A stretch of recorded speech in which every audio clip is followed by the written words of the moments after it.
just think there are lots of grandparents out there in this country, like me, I have 6 grandchildren, that what we all care about and what we love more than anything are those children.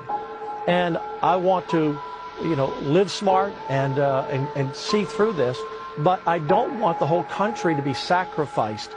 Let's get back to work. Let's get back to living. Let's be smart about it. And those of us who are 70 plus, we'll take care of ourselves, but don't sacrifice the country. Don't do that. Don't ruin this great American dream. You're basically saying that this disease could take your life, but that's not the scariest thing to you. There's something that would be worse than dying. Yeah, and look, I'm going to do everything I can to live, but, if you said, are you willing to take a chance, if I get sick, I'll go and try to get better, but if I don't, I don't.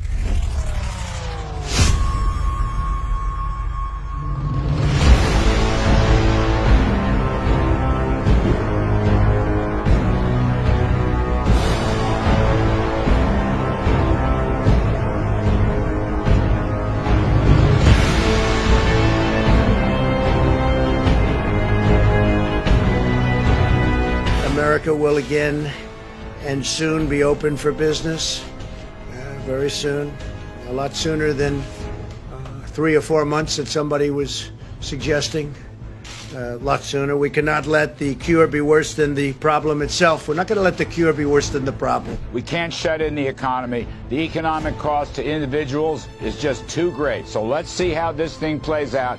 More testing is essential, and we're loading up with tests now. That's going to be a big help. But the president is right. The cure can't be worse than the disease, and we're going to have to make some difficult trade-offs. But there's a much better way to flatten the economic curve. Dr. Fauci says he's fine, overreacting. Well, that's easy for him to say. He'll still have a job at the end of this, whatever happens. Our ruling class and their TV mouthpieces whipping up fear over this virus, they can afford an indefinite shutdown. Working Americans can't. They'll be crushed by it. You know that famous phrase, the cure is worse than the disease? That is exactly the territory we are hurtling towards. You think it's just the coronavirus that kills people? This total economic shutdown will kill people.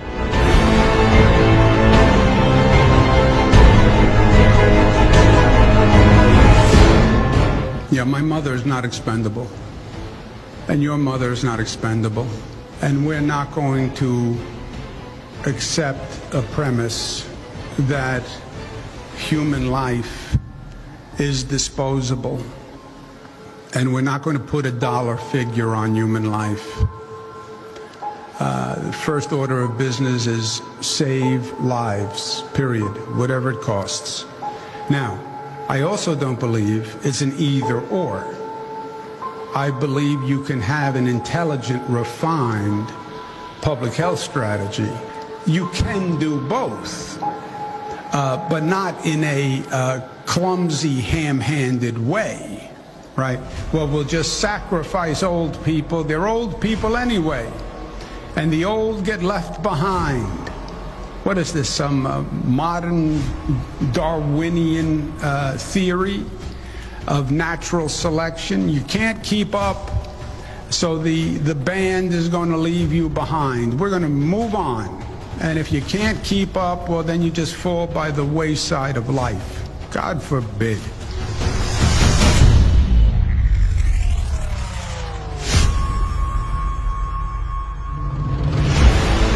There's no option to just let everyone go back out and go back to normal if a pandemic rages across the country and infects 50% of the population and kills a percentage point at the low end of those infected and also melts down all the hospitals. What kind of economy do you think you're going to have under those conditions? I mean, please, just think about this for a second. Are people going to be flying?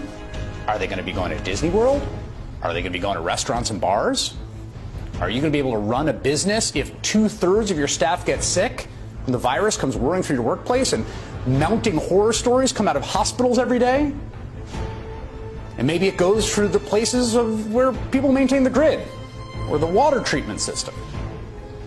As the Prime Minister of the United Kingdom orders a countrywide lockdown for the next 3 weeks, after resisting the idea, the President of the United States appears to be just considering the opposite. Okay, enough of that. let's take our chances with the virus.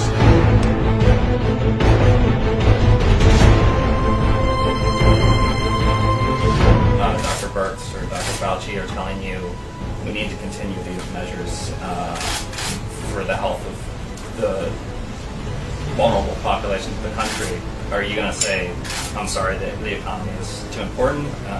Well, you'll see what happens. I understand the question very well. It's a great question, but we can do two things at one time. The number of jobs, almost 160 million.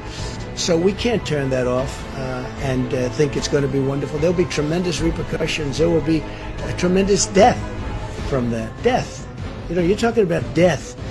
Probably more death from that than anything that we're talking about with respect to the virus.